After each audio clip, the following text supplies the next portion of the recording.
Diciamo che il Veneto rappresenta l'8,16% della popolazione nazionale. I riscontri ci dimostrano che c'è un maggiore interesse rispetto a quello che è la media nazionale, in quanto il dato degli accessi è pari al 9,89%. In pratica, quindi, gli assicurati veneti tendono ad accedere con maggiore propensione rispetto ad altre aree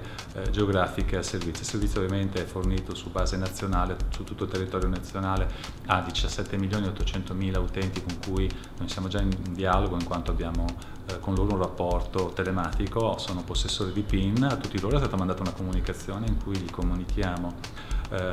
qual è la loro posizione individuale sul piano assicurativo attraverso l'estratto conto allegato. Gli diamo una nostra simulazione che è basata su uno scenario base della Ragioneria Generale dello Stato, quindi crescita reale pari all'1,5%, crescita delle retribuzioni reali pari all'1,5% e tasso di inflazione atteso pari allo 0,5%. Poi però le persone possono, da questo punto di vista, divertirsi a fare tutte le simulazioni possibili attraverso una personalizzazione del servizio, e quindi ragionando in termini di maggiori o minori aumenti delle retribuzioni reali o differenziando il tasso di crescita atteso rispetto all'1,5 previsto. Quindi da questo punto di vista ognuno può fare un ragionamento sulla sua specifica situazione. La busta arancione la stiamo inviando a tutti coloro i quali non hanno un rapporto attualmente sul piano telematico con l'istituto, quindi su 23 milioni e rotti di assicurati che l'istituto ha, alla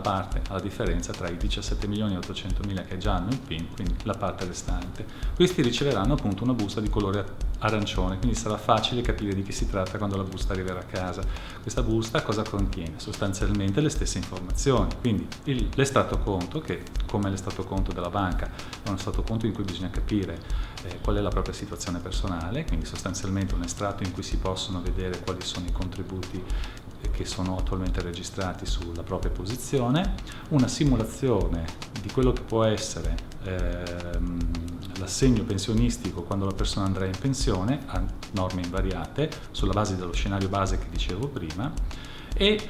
metà del PIN, con l'invito alla persona a accedere al nostro sito, ottenere immediatamente l'altra metà del PIN, accedere alle funzioni di simulazione personalizzata e divertirsi, tra virgolette ovviamente, a personalizzare la simulazione che noi gli abbiamo inviato. Il messaggio che dobbiamo dare ai giovani è un messaggio di questa natura. Il sistema è ovviamente un sistema solido, un sistema che ha sicuramente nel primo pilastro un primo elemento importante, e che questo elemento sia importante lo dimostra anche il fatto che l'INPS adesso è stato nominato capofila di un progetto europeo per la strutturazione di un sistema di previdenza sociale in Cina. Sembra strano, la Cina è un paese di diversi miliardi di abitanti che non ha un sistema di sicurezza sociale, se lo sta dando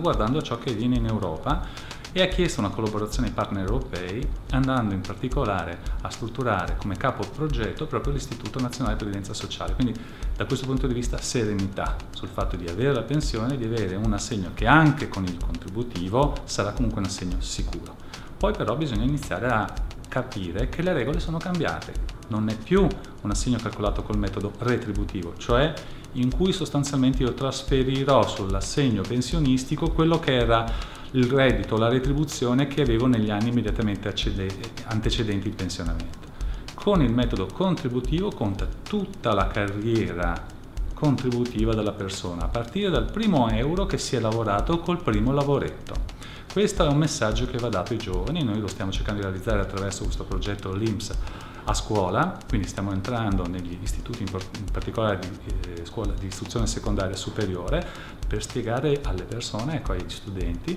proprio l'importanza di non trascurare il fatto di lavorare con una forma di occupazione stabile, in chiaro, e soprattutto di non trascurare l'aspetto del versamento contributivo, di verificare sempre l'implementazione della propria posizione assicurativa, quello che facciamo attraverso il veicolo di La Mia Pensione. Questo perché i primi esiti della mia pensione dimostrano che i più interessati sono i soggetti che sono in età prossima alla pensione. Questi non sono soggetti che sono interessati a sviluppare una previdenza complementare, sono soggetti che hanno un interesse di carattere diverso, cioè di avere una consulenza da parte dell'istituto. Ad esempio, se conviene o non conviene riscattare la laurea, se conviene o non conviene riscattare un periodo non lavorato, se conviene o non conviene fare dei versamenti volontari, se conviene la ricongiunzione onerosa o una totalizzazione gratuita per mettere assieme più gestioni.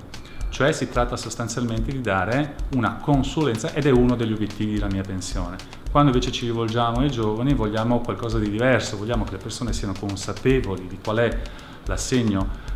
di cui ad oggi avrebbero in qualche maniera diritto, per poter far sì che possano fare delle scelte consapevoli ad un'età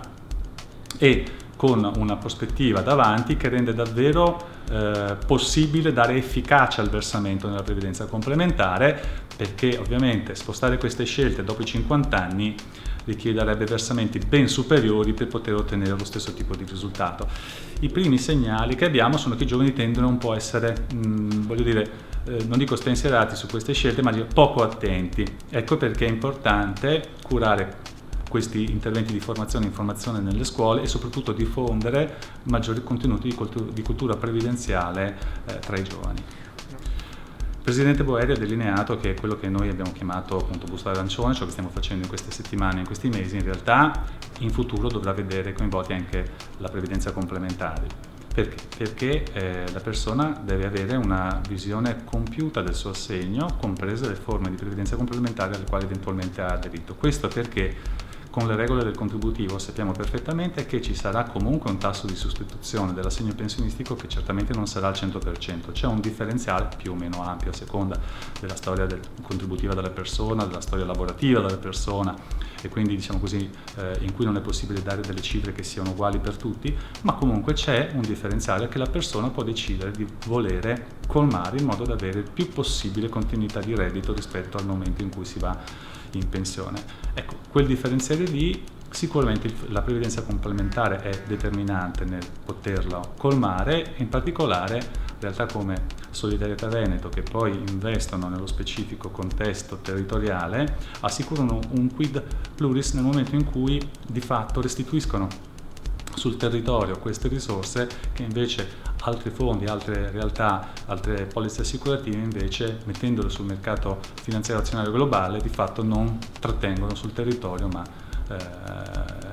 utilizzano in un'altra maniera.